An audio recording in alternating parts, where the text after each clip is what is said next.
কান কেন চুলকায়? কান চুলকানোর আসলে অনেকগুলো কারণ আছে। একটা যদি খুব গুরুত্বপূর্ণ কারণ বলি, যাদের অ্যালার্জির সমস্যা আছে তাদের শরীরের অন্যান্য জায়গা চুলকানোর সাথে সাথে কানে প্রচণ্ড চুলকাতে পারে, এবং শরীরের অন্য জায়গার চুলকানোর থেকে কানের চুলকানোটা অনেক বেশি হয়। কেননা কানের ভিতর যখন চুলকায়, মানুষ স্বাভাবিকভাবে কানটা চুলকাইতে চায়, যেটা অবশ্যই করা উচিত নয়। কেননা যারা কান খুব বেশি বেশি চুলকান, তখন কানের ভিতরে একটা সাইকেল তৈরি হয়ে যায়, সেটাকে বলে ইস স্ক্র্যাচ সাইকেল। মানে ইস মানে আপনার কানের ভিতর চুলকাচ্ছে, এটাকে বলে ইস। আর স্ক্র্যাচ মানে আপনি ওখানে খোঁচাচ্ছেন।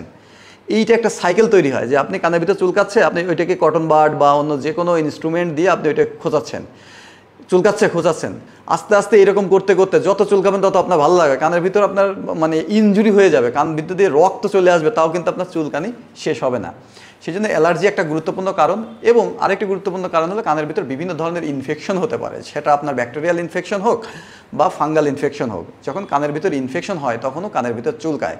যদি কারো কানের ভিতর চুলকায়, আমি তাদের পরামর্শ দিব যে আপনারা কখনোই কানে কটন বাড ব্যবহার করবেন না, বা অন্য যে কোনো কাঠি, অনেক সময় পাখির পালক অনেকে ব্যবহার করেন, গাছের ডাল, দিয়াশলাইয়ের কাঠি, বিভিন্ন ধরনের জিনিসপত্র, এমনকি চাবি ব্যবহার করেন। আমি অনেক মানুষ দেখি বাইকের চাবি পর্যন্ত কানের ভিতরে ব্যবহার করেন। এটি একেবারেই ঠিক নয়, কারণ এতে করে কানের পর্দা বা কানের ভিতর যে হাড় আছে বা অন্য অন্য স্ট্রাকচার ইনজুরি হওয়ার চান্স থাকে, একটা মারাত্মক ক্ষতি হয়ে যেতে পারে।